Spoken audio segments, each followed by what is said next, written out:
پیامبر بوده نبوده؟ بوده.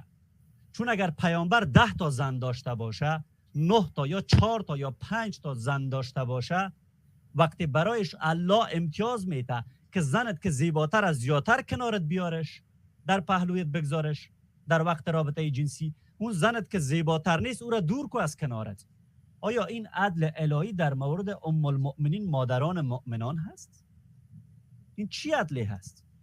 اگر امتیاز هم باشه فرض میکنیم امتیاز جنسی داده بر رسول خدا، خب نوش جانشان. اما چرا این امتیاز جنسی نقض حقوق زنان پیامبر هست؟ آیا اون زنان پیامبر انسان بودن نبودن؟ انسان بودن. پس چرا باید این زنان مثل بازیچه در انگشتای پیامبر اسلام بچرخند؟ نقد ما بر اینجا بود، نه اینکه پیامبر ما حسودی میگه که چرا به پیامبر خدا زن پیش میکرده. خب دلش کارش بوده. سوره احزاب آیه 50 اگر شما بخوانین میگه ای پیامبر ما زنانی را که تو را مالکشان ساختیم، یعنی زنان کافر را که برای تو شوهرایشان را مجاهدین از بین بردن تقدیم تو کردیم. الان نزاکتاً صفیه یکی از خانم های محمد بود.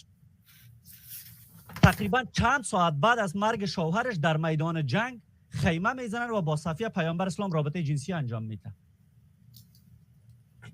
فرض کنین پیامبر اسلام بوده. این پیامبر اسلام هست.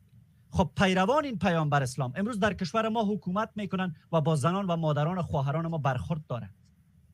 الان آقای بزرگوار جناب دکتر نمیتونن بگوین که من اینجا برای گفتگو نیامدم بلکه پاسخ میتم. وقتی عقاید شما بالای زنان کشور ما حاکم هست و زنان کشور ما را در کودکی همسر مرد چند ساله 50 ساله میسازه، شما باید جوابگو باشید.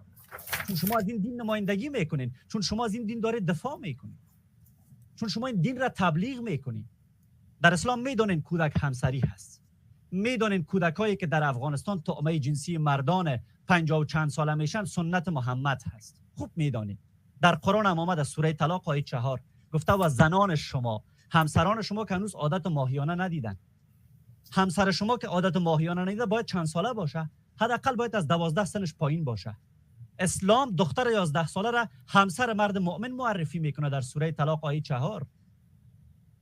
پس آیا دین شما را ما نقد نکنیم؟ آیا نپردازیم به این معضل‌های بزرگ و مضحک در کشور ما که کودکان ما طعمه جنسی مردان مسلمان میشه؟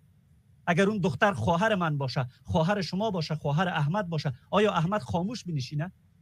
تا چه وقت ما باید منتظر باشیم که اسلام وارد خانواده ما شود؟ حرف اینجا هست، مشکل اینجا هست. و در همین سوره احزاب در آیه 6 زنان محمد